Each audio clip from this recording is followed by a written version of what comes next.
And so what do you think you bring as a woman and as a Pasifika woman into the design of, cities and buildings? Like, why is it important to have those perspectives there? Yeah, well, if you think about a city, that's such a complex thing, and it's not just one type of people. There's lots of different types of groups that in the city. Like, I'm just thinking about Porirua, which is my understanding of, how I grew up.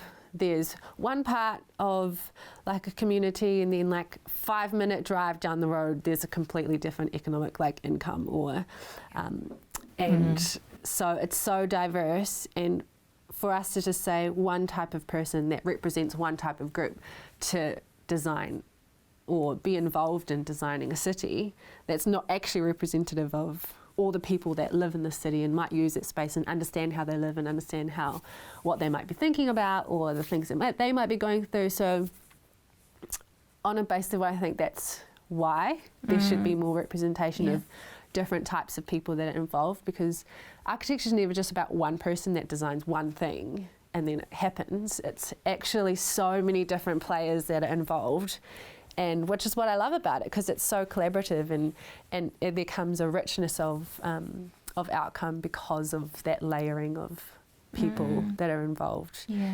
And to answer the other question that you said about like architecture being a predominantly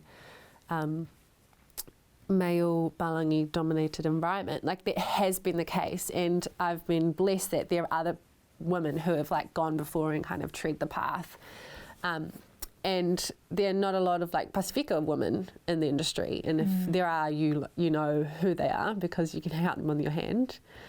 But in saying that, I work with Palangi males, and they're awesome. And there is part of me that's like, I have to be willing to have the grace to teach my culture and to actually be fully authentically who I am and what I bring to the table, and confident that what I bring is valuable, and then they have that respect that what I bring is valuable as well.